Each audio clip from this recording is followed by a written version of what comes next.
La educación es construcción de ciudadanía, consciente de sus derechos y obligaciones. Rodríguez Silvero y Asociados, consultores interdisciplinarios, presenta el bloque de análisis de actualidad con el doctor Ricardo Rodríguez Silvero en Café para Dos. Bien, ya está con nosotros el doctor Ricardo Rodríguez Silvero en línea. Doctor, buen día. Buen día a la audiencia también. Bueno, nuestro tema hoy, ilícitos y maraña legal, doctor. Sí, vamos a hablar de ilegalidades en general y del problema de nuestro ordenamiento jurídico también. Sí. Bueno, se trata de lo siguiente para explicarlo bien a la audiencia. Generalmente nos concentramos mucho en ver qué políticas públicas necesita el país para avanzar hacia el desarrollo sostenible e inclusivo, es decir, para todos, sin que haya marginados. Ni personas físicas, ni segmentos demográficos, ni estratos poblacionales, ¿verdad? Bueno, y hay veces que con tanto esfuerzo por encontrar las medidas necesarias a ser aplicadas ya en el corto plazo, pero con efectos en el mediano y largo plazo, nos olvidamos de repente que existen otros factores, otras condiciones que son importantísimas también para que esas medidas que estamos proponiendo surtan su efecto positivo, ¿verdad? La primera de esas precondiciones es la voluntad política de los poderes del Estado, o sea, ejecutivo, legislativo y judicial. Pero además de las otras dependencias públicas, hay dependencias públicas que son importantísimas, como por ejemplo la mitad paraguaya de las entidades binacionales Itaipú y Yacyretá. La de Itaipú, por ejemplo, tiene un presupuesto altísimo, que es parecido al presupuesto general de la nación casi, ¿no?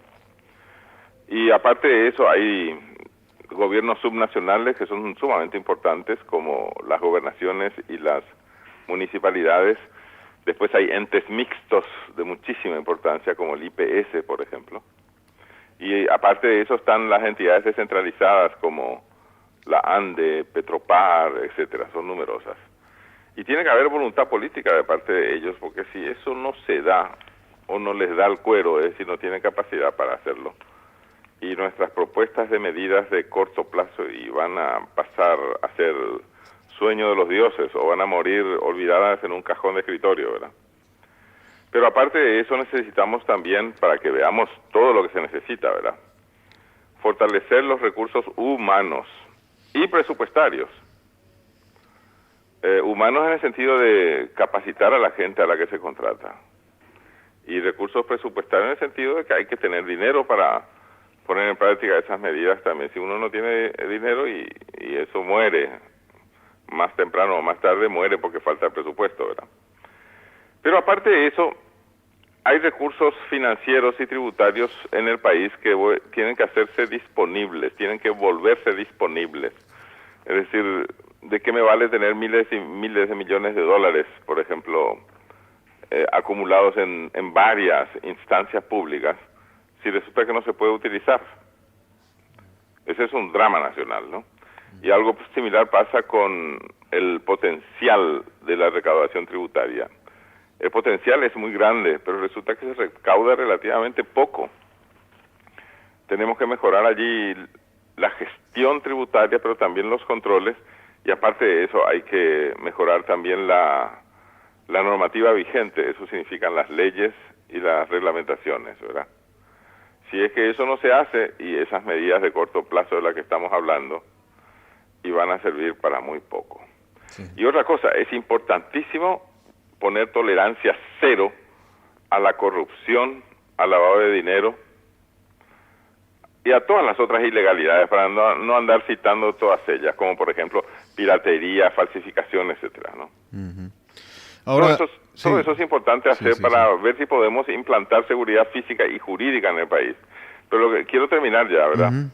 Pero si todo eso lo logramos, y es dificilísimo lograr todo eso, de nada nos va a servir todo eso si es que nosotros no mejoramos la normativa vigente. Es decir, las leyes de las que vivimos todos. Son la Constitución Nacional, que es la ley suprema de la nación, las diversas leyes que tiene el país, ¿verdad? Aparte de eso, los decretos y las resoluciones, pero hasta las ordenanzas municipales, porque resulta que nuestro ordenamiento jurídico es ambiguo.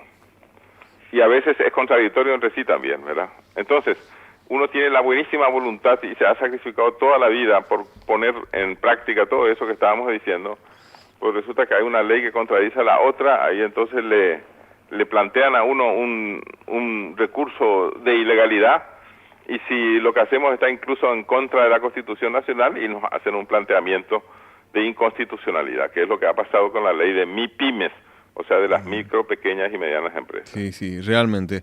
Ahora, doctor, usted recién habló justamente de hacer uso de esos recursos financieros que están disponibles y que no se pueden ser utilizados. En algún momento, creo que fue el ministro Miguel Ángel López Perito el que propuso esto, y Hacienda directamente se opuso a tocar esos recursos con los que cuenta el Estado. Y bueno, ahí hay un desentendimiento en el gobierno también, por eso es que digo que tiene que haber una voluntad política única.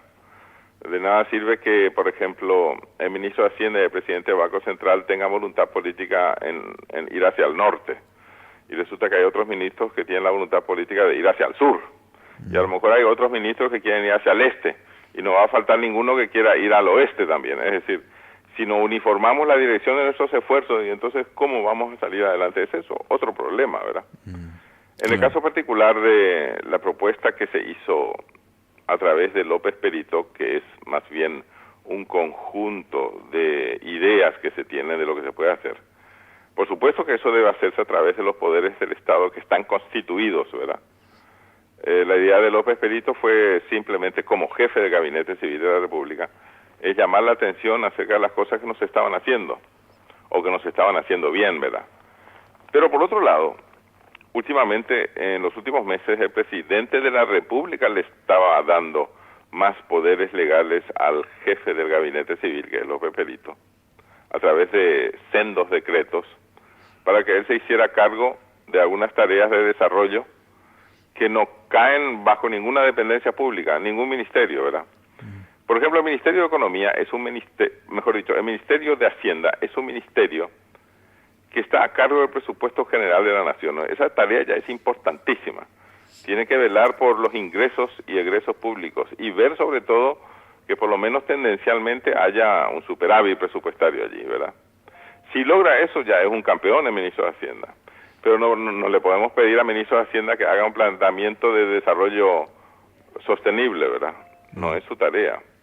Y lo mismo pasa con el presidente del Banco Central. Si el presidente del Banco Central logra mantener la inflación bajo control, que es su mandato constitucional, y aparte de eso, controla bien el sistema financiero, y ya está cumpliendo su papel. Hay que levantarle un monumento al presidente del Banco Central. No podemos esperar de él que se encargue también del desarrollo inclusivo, ¿verdad? En otras palabras, hay un vacío institucional en la misma Constitución Nacional, porque no se prevé allí ninguna instancia expresamente constituida para pensar en estrategias de desarrollo y para ponerlas en práctica. Sí, sí. Es cierto que eso lo puede hacer también el presidente de la República, pero si el presidente de la República no puede o no quiere, y podría ser el vicepresidente, pero tampoco es ninguna opción porque se ha vuelto el enemigo político número uno del presidente, ¿no? Claro, no, y de ahí ya comenzamos mal.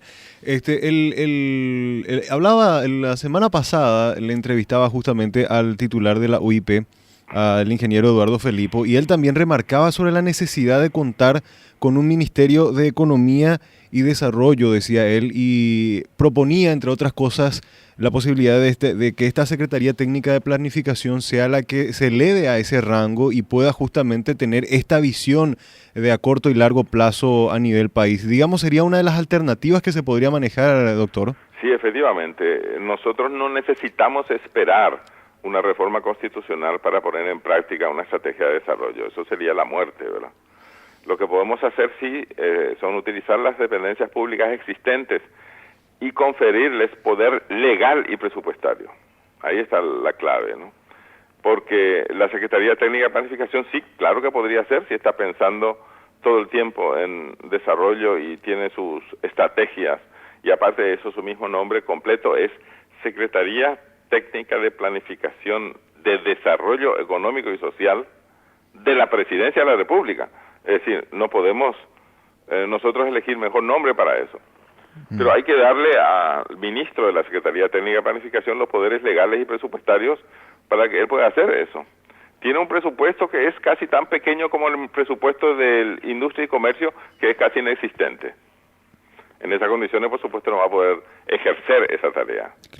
Claro, pero es necesario. Sí, claro que es necesario. Claro, y una cosa más, doctor, porque usted nos habló del tema de los ilícitos y siempre también está presente cuando hablamos de estos temas la Dirección de Aduanas, tributación. Todavía hay una cuenta pendiente a la hora de mejorar justamente los controles para evitar la evasión, para evitar el contrabando, por lo menos luchar y darle más problemas a esta gente que tan tranquilamente y campantemente está o evadiendo impuestos o haciendo que el comercio irregular pulule por nuestras fronteras y también se vea esto en las propias calles acá de Asunción. Bueno, ya que tocamos esos dos temas que son clave para el desarrollo del país, por un lado el contrabando, que es gigantesco en este país, pero además en términos generales la evasión tributaria, que es también enorme, la estimamos en un 50%. Bueno, como que en cualquier país del mundo medianamente organizado hay también contrabando y se lo combate en gran medida con éxito. Y hay también evasión tributaria y se la combate en gran medida con éxito también. No estamos hablando de ninguna tecnología secreta, ¿verdad? Eso lo podríamos realizar con mucha facilidad, con apoyo de países que han tenido éxito en volver transparente la economía, en el combate contra la evasión y contra el contrabando. Hay casos innumerables, o sea, son muchos los casos de países que han logrado éxito en ese desafío doble, ¿verdad? Y aparte de eso están los organismos multilaterales y los bilaterales, todos pueden ayudar para que acá yo no digo se erradique, porque siempre va a haber un poco de contrabando, ¿verdad? Para que acá no se tolere semejante magnitud de contrabando y de evasión tributaria, ¿verdad? Pero para eso, claro, lo que decía al comienzo de esta charla, se necesita voluntad política firme en una sola dirección de los poderes del Estado. Claro, y que los propios actores del Poder Ejecutivo se pongan de acuerdo hacia qué dirección. Efectivamente, así como están las cosas hoy en día, los poderes del Estado no están ejerciendo soberanía nacional. Exactamente. Muy bien, doctor. Es una cuenta demasiado grande, demasiado pendiente que tienen también nuestras autoridades y ojalá la sepan tomar porque pasan los años y seguimos hablando del mismo tema. Y eso quiere decir que esa voluntad política nunca llega. Efectivamente. Esperemos que eso cambie a favor algún día. Sí, señor. Muchas gracias, doctor. Ha sido un gusto. El doctor Ricardo Rodríguez Silvero, economista, conversando con nosotros del tema ilícitos y maraña legal. Este fue el espacio presentado por Rodríguez Silvero y Asociados, consultores interdisciplinarios en inversiones e impuestos. Telefax 612-912, celular 0981-450-550. Más informaciones en www.rsa.com.py.